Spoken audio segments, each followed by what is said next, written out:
Bismillahirrahmanirrahim. Assalamualaikum warahmatullahi wabarakatuh. Salam sejahtera bagi kita semua. Sebelumnya izinkan saya memperkenalkan diri. Nama saya Agung Gunawan dari Fakultas Teknik Sipil 2024, kelas reguler sore dengan NPM 211-224-1031 yang mana di sini akan mempresentasikan step by step hasil pengerjaan soal studi kasus 1 dan 2 yang menggunakan software Microsoft Excel dan SPSS. Baik, untuk studi kasus yang pertama, yang mana di sini saya akan menggunakan software Microsoft Excel dengan soal yaitu seorang insinyur transportasi mencatat waktu tempuh dalam satuan menit dari 20 kendaraan yang melintasi Jalan Ahmad Yani saat jam sibuk. Dan di sini ada 20 data kendaraan dalam satuan menit. Yang mana di sini saya akan mengolah data di atas menggunakan Excel dengan menghitung nilai rata-rata, nilai median, nilai modus, nilai range dari data, nilai variance, dan nilai simpangan baku standar deviasi. Dan akan menjelaskan bentuk sebaran data secara singkat. Baik, di sini kita akan mencari mean. Mean adalah data yang bisa dicari dengan menjumlahkan semua angka dalam set data dan membaginya dengan jumlah data dalam set. Dan untuk mencari mean di Excel, kita bisa menggunakan fungsi average. Yang dimana di sini kita bisa menuliskan sama dengan average range data. Di mana range data adalah rentang sel yang berisi data yang ingin dihitung rata-ratanya. Dengan cara seperti gambar yang di sini. Kita tulis sama dengan average dengan memblok semua jumlah data yang ingin dihitung rata-ratanya. Dengan hasilnya yaitu 32,7. Dan selanjutnya kita mencari median. Median adalah nilai tengah dari suatu kumpulan data setelah diurutkan dari terkecil hingga terbesar. Dan untuk mencari median di Excel, kita bisa menggunakan fungsi median. Fungsi ini mengembalikan nilai tengah dari sekelompok angka dengan nilai di atas dan di bawahnya sama banyak. Dengan cara yaitu seperti gambar yang di sini. Kita bisa menuliskan sama dengan median dengan cara memblok semua data yang ingin dihitung dengan hasilnya yaitu 33. Baik, untuk selanjutnya kita akan mencari modus. Modus adalah nilai yang paling sering muncul dalam suatu data statistika dan untuk mencari modus di Excel dapat menggunakan fungsi mod atau mod SNGL dengan cara yaitu seperti gambar di sini, yaitu dengan cara menuliskan sama dengan mod dan memblok semua data yang ingin kita hitung. Dan di sini kita bisa mendapatkan nilai modusnya yaitu 33. Selanjutnya kita akan mencari variance. Variance dalam statistika digunakan untuk mengukur seberapa besar perbedaan antara setiap nilai data dengan nilai rata-ratanya. Untuk mencari variance di Excel bisa menggunakan fungsi var_s untuk sampel atau var_p untuk populasi. Jika memiliki sampel data, gunakan var_s dengan sintaks sama dengan var_s rentang data. Jika data Anda mewakili seluruh populasi, gunakan var_p dengan sinteks sama dengan var_p rentang data. Dengan cara yaitu kita bisa menuliskan di sini sama dengan var dengan memblok semua data yang akan kita hitung. Dengan hasilnya kita bisa mendapatkan var yaitu 5,905. Dan selanjutnya untuk standar deviasi. Standar deviasi atau simpangan baku merupakan suatu nilai yang menunjukkan tingkat atau derajat variasi kelompok atau ukuran standar penyimpangan dari reratanya. Untuk menghitung standar deviasi di Excel, Anda dapat menggunakan fungsi stdiff atau dengan cara yaitu kita bisa menuliskan di Excel sama dengan stddev dengan cara memblok semua data yang akan kita hitung. Dengan hasil yang akan kita dapatkan yaitu 2.430. Baik, di sini akan saya jelaskan secara singkat untuk pengerjaan soal studi kasus yang pertama. Di sini kita bisa melihat hasil semua nilainya dengan cara menghitung dengan menggunakan rumus yang sudah saya jelaskan sebelumnya. Yang mana di sini kita bisa melihat nilai mean yaitu 32,7, nilai median 33, modus yaitu 33, range 9, variance 5,905, standar deviasi 2,430.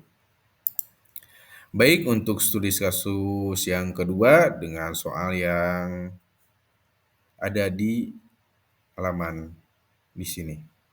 Yang mana di sini saya akan menggunakan software SPSS dan akan menggambarkan scatter plot hubungan antar jumlah semen dan kekuatan tekan dan akan menghitung koefisien korelasi persen dan selanjutnya akan menghitung persamaan regresi linier dan akan menginterpretasikan nilai slope dan intercept dan menjelaskan apakah hubungan ini signifikan dan kuat secara statistik. Nah, sebelum kita menghitung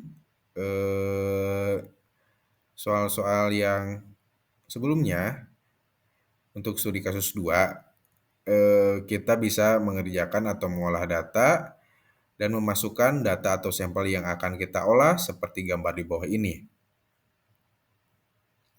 Yang mana X adalah semen dalam satuan kilogram dan Y adalah kekuatan tekan dalam satuan MPa. Yang pertama di sini kita akan menggambar scatter plot. Cara membuat scatter plot di SPSS yaitu langkah yang pertama di sini kita bisa pilih graph, legacy, dialogs, dan scatter atau dot. Seperti gambar yang di sini. Dan yang kedua, kita pilih sampel scatter. Dan yang ketiga, kita masukkan semen sebagai variabel di sumbu X dan kekuatan tekan di sumbu Y. Lalu klik OK untuk menghasilkan scatter plot yang menunjukkan hubungan antara jumlah semen dan kekuatan tekan beton, seperti gambar yang di sini. Dan selanjutnya, koefisien korelasi persen. Kita bisa menghitung koefisien korelasi persen di SPSS dengan cara yaitu yang pertama, pilih analyze, correlate, dan bivariate. Bivariate. Seperti gambar yang di bawah ini, nomor 1. Dan selanjutnya, masukkan variabel semen dan kekuatan tekan. Pastikan pilih persen dicentang ya. Lalu klik OK untuk mendapatkan nilai koefisien korelasi persen yang menunjukkan kekuatan dan arah hubungan linier antara kedua variabel tersebut. Dan hasilnya akan seperti ini. Nah, interpretasi untuk koefisien korelasi yang sebelumnya, hasil korelasi koefisien korelasi persen sama dengan 0,990 dan signifikan sama dengan 0,00. Interpretasi kekuatan hubungan nilai R sama dengan 0,990 yang mana menunjukkan hubungan yang sangat kuat antara jumlah semen dan kekuatan tekan beton karena nilainya mendekati 1. Ini berarti hubungan linier yang hampir sempurna positif. Dan yang kedua untuk signifikan statistik. Nilai signifikansi sama dengan 0,000. Ini lebih kecil dari 0,01 yang berarti hubungan ini sangat signifikan secara statistik. Dengan kata lain, kita sangat yakin bahwa hubungan ini bukan terjadi karena kebetulan, dan kesimpulannya yaitu hubungan antara jumlah semen dan kekuatan tekan beton kuat dan signifikan secara statistik. Artinya, jumlah semen merupakan prediktor yang sangat baik untuk kekuatan tekan beton dalam data ini. Baik, untuk selanjutnya, regresi linier. Kita bisa mencari nilai regresi linier dengan cara yaitu seperti gambar yang ke-1, yaitu pilih analyze, regression, lalu linear. Dan selanjutnya masukkan kekuatan tekan MPa sebagai variabel dependent Y dan semen sebagai variabel independent X seperti gambar yang kedua ini. Lalu klik OK untuk menghasilkan output yang mencakup nilai intercept dan slope, serta informasi lainnya terkait regresi linier, seperti gambar yang ada di sini, yaitu gambar nomor 4. Baik, untuk selanjutnya kita akan interpretasi nilai slope dan intercept. Berdasarkan hasil perhitungan regresi sebelumnya, kita punya persamaan yaitu Y sama dengan 1,7453 tambah 0,0832 X dengan slope yaitu 0,0832 dan intercept yaitu 1,7453. Interpretasi nilai slope yaitu ini berarti setiap penambahan 1 kg semen akan meningkatkan kekuatan tekan beton sebesar 0,0832 MPa. Contoh praktisnya yaitu jika Anda menambahkan 10 kg semen, kekuatan tekan beton akan naik sekitar 0,0832 kali 10 sama dengan 0,8320 MPa. Interpretasi nilai intercept yaitu secara matematis intercept menunjukkan kekuatan tekan beton saat jumlah semen sama dengan 0 kg dan dalam hal ini nilai intercept adalah min 1,7453 MPa yang berarti negatif. Secara praktis ini tidak masuk akal karena dalam dunia nyata tidak ada beton tanpa semen.